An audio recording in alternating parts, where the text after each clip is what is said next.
विद्यार्थी मित्रांनो, इयत्ता 7वी स्कॉलरशिप क्लासमध्ये तुमचे पुन्हा एकदा स्वागत आहे. आज आपण बघणार आहोत परिमिती.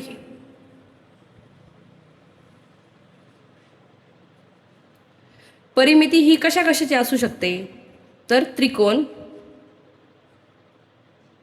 आयत,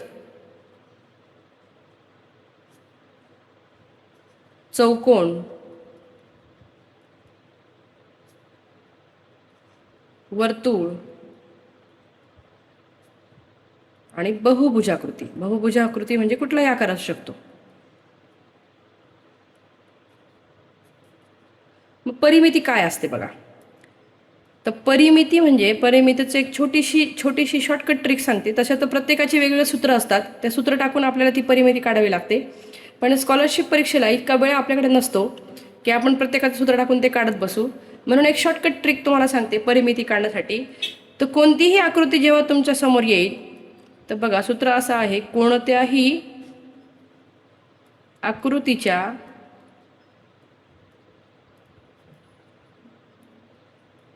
सर्व बाजूंच्या लांबींची बेरीज. परिमिती म्हणजे काय? कोणत्याही आकृतीच्या सर्व बाजूंच्या लांबींची बेरीज. आता उदाहरणार्थ बघा, हा आपण एक चौकोन घेतला. या चौकोनाचा 4 बाजू आहेत: ए, बी, सी, डी. म्हणजे कशा? बाजू ए बी, बाजू बी सी, बाजू सी बी आणि बाजू ए सी. आता आपण प्रत्येकाची जर मापं घेतली 5, किती? 5. सगळ्यांचं माप आपण घेतलं आहे 5 मीटर. तर मग याचं किती येईल? 5 मीटर, याचं 5 मीटर,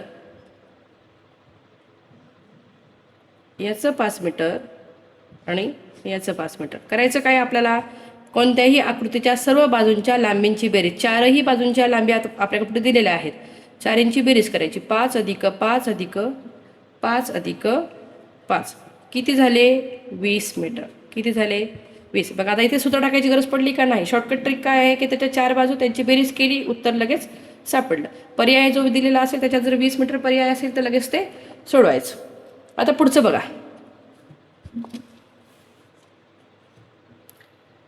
दुसरा प्रश्न बघूया. समजा एक समभुज त्रिकोण दिलेला असेल. त्याची एक बाजू असेल 6 मीटर. किती? एक बाजू असेल 6 मीटर.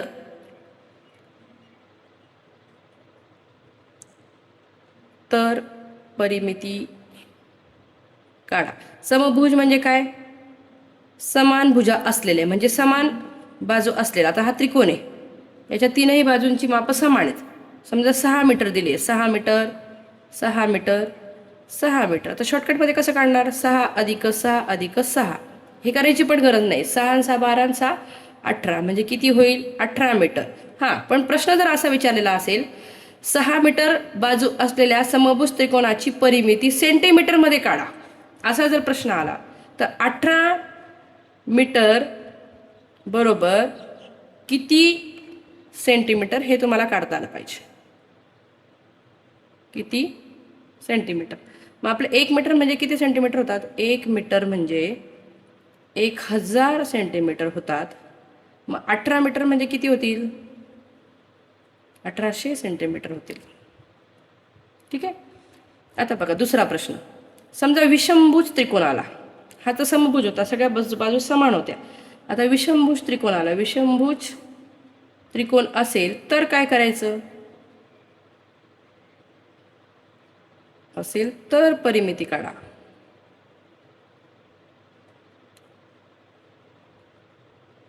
मग आता हा विषमभुज त्रिकोण आपण काढला.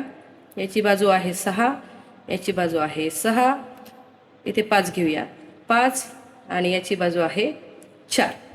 मग किती होतील? 6 अधिक 4 अधिक 5 बरोबर किती झाले? 15. किती असणार रे? 15 सेंटीमीटर. सेंटीमीटर असेल प्रश्नात तर सेंटीमीटर लिहा, मीटर असेल तर मीटर लिहा. आता बघा पुढचा प्रश्न. 160 मीटर, अजून कसे प्रश्न विचारले जाऊ शकतात बघा. 160 मीटर लांब व 90 मीटर रुंद असलेल्या